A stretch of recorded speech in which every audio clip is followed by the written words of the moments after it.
Angles in Valorant are often the deciding factor between what separates a silver player from a diamond player. Many rounds can be won or lost almost entirely off the angle you choose to play alone. This is why it's crucial that every Valorant player understands exactly how angles work. Angles are the reason it feels like you're getting one-tapped. Angles are the reason you're throwing 1v3s. And angles are also very likely the reason that you just can't rank up. Today, we're going to be breaking down everything you need to know about angles so you don't get left behind in Valorant.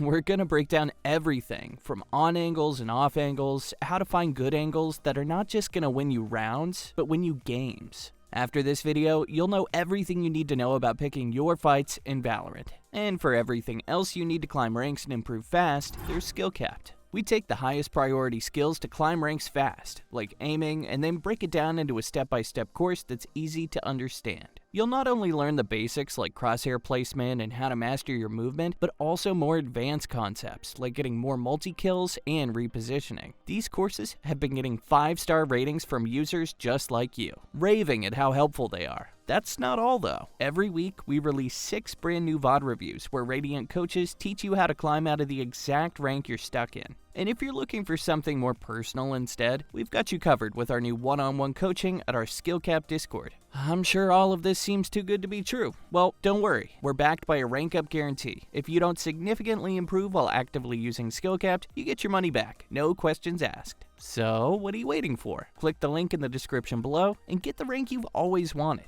Alright, let's get back into the guide. There are 2 types of angles in Valorant. We'll go over the 2 types briefly before we talk about which one you should be using. There are off angles, which offset you from the standard position an enemy is expecting. A good example of this would be on top of new box on split. Then there are on angles, or standard angles. A good example of this is next to new box. Both types of angles have their pros and cons, which we'll go over super quick. Standard angles are actually good, contrary to popular belief.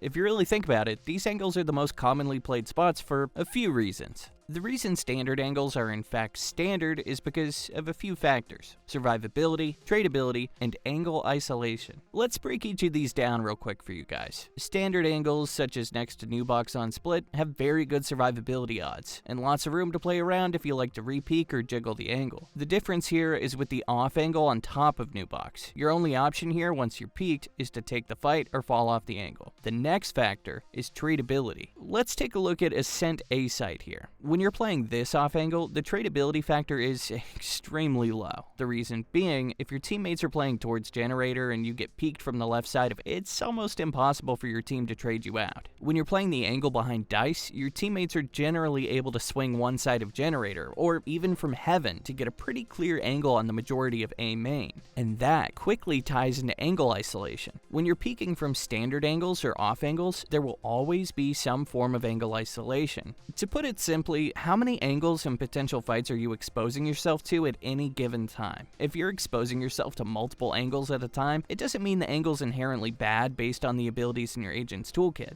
But this is a factor you should always consider when playing any angle. So, we briefly touched on the pros and cons of standard angles versus off angles. Now, let's dive into off angles and what makes them shine in certain situations. What exactly is an off angle?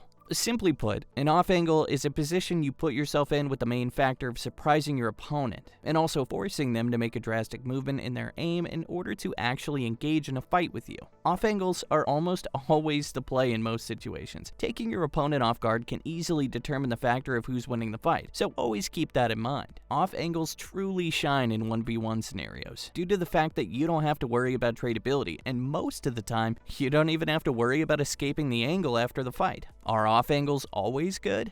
We'd love to say that, yeah, off angles are always good, but it's unfortunately not always that simple. A large chunk of off angles tend to suffer from the term one and done positions. There are soft one and done angles and hard one and done angles. Soft one and done angles are positions a player can escape from using utility, and hard one and done angles are positions players will have almost no chance of escaping from after taking the first fight. Now, one and done positions can be good, and depending on your agent, you can completely eliminate the factor of it being a one and done angle. A one and done is basically exactly what it sounds like. You're in a position where you're good for one kill, and past that, you typically shouldn't get any more impact. We'll talk a little bit more about one and done angles a bit later, but let's get back to talking about off angle basics. When you pick an off angle, always remember the 3 important angle factors. Let's look at bind, for example. Let's also have the assumption that hookah is completely covered by our teammate. We'll call him Frank. Now, under the assumption that Frank is holding our hookah flawlessly and your team is down a player, you want to attempt to find a kill to even the scales. The only issue is, you and Frank aren't in the best position to take space together. So what do you rely on? A strong off angle with an even stronger escapability chance. This means not only will you take your opponent off guard, you'll also be able to get a kill and fall off the angle and wait for Frank to help. Let's look at 2 angles on B-side bind. The first angle would be center default on B-side bind. Now keep in mind, this is all under the assumption you have no utility to help you escape in a split second. Our second angle is top box on B-site bind, based on 2 out of the 3 factors. Since tradability is low due to Frank being in hookah, what can we reasonably determine is the best off angle to play? If you said center default, you'd be mistaken. If you said top box, hey, that's correct. The reason top box is a better angle to play here is due to the fact that you're able to most likely get 1 kill, as the angle isn't as heavily pre-aimed as others. Not only that, you're able to escape extremely easy if you line yourself up on the back portion of the box. All you've got to do is press S and you're out of the position. Yep, molly, spam, utility, they can all be an issue here. So just make sure a teammate's ready to smoke off long after your pick, or even throw a smoke down left default so you can cross back to site. Why is center default such a bad position? Well, simply put, it's a great off angle if you have utility to quickly get yourself out of the thick of things. But if you don't have the utility, the second things go wrong, you only really have 2 options. Escape to the left or right by walking or jumping, or staying and fighting. Generally, once you get the first in an angle like this, if the enemy team is competent, you're gonna lose the fight. So, summed up, rely on every factor that plays a role. In that scenario, trading wasn't really a factor to consider. In some scenarios, like a 1v1 situation, the only thing that really matters is taking your opponent off guard in proper angle isolation.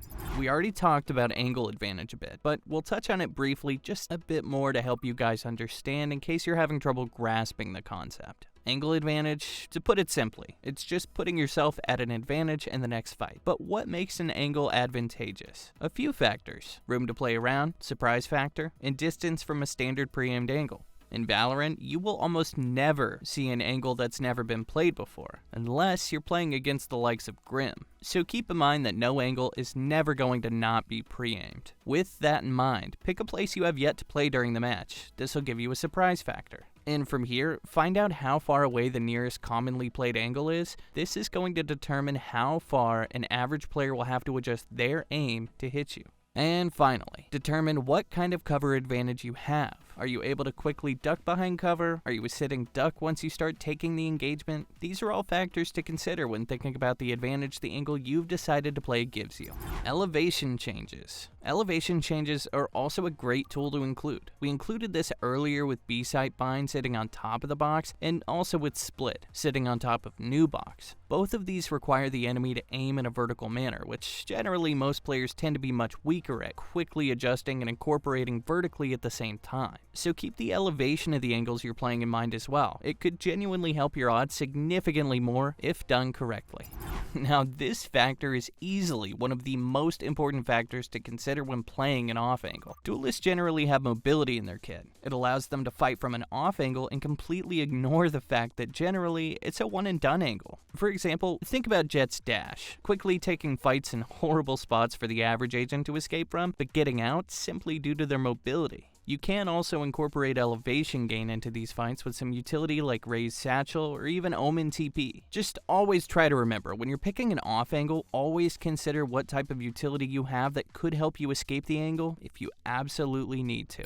This one's less about off angles and more about generally being smart about the impact you make when you're low on HP. When you have low HP, specifically on the defender side or when defaulting on attacker, you want to always pick one of these 2 types of angles: off angles or headshot angles. Utilizing an off angle while low on health may be the deciding factor of whether or not you win a round. You want to maximize the amount of impact you have on low health. And this is just standard practice. Do not throw your life away for no reason when you're low on health. Yes, you can tell your team debates you. This is a fine use of your life when you're low, but you're still perfectly capable of winning fights by choosing a headshot angle or an off angle. The reason a headshot angle would be good? It's very simple. Headshot angles generally are already good when you're at full health. So think about it like this. A player on full health holding a headshot angle versus a player on 1 health holding a headshot angle. The amount of impact in this position these two players have is almost exactly the same. The only time it wouldn't be exactly the same is when they have a weapon that doesn't instantly kill with a headshot. So essentially, by holding a headshot angle or even opping, you're bringing back so much kill potential just by utilizing angles or weapons properly. Another and the final major factor that goes into picking angles is the utility the other team has. Does the enemy have flashes? Then maybe don't play elevated angles with no escapability. Does the enemy have brimstone ultimate?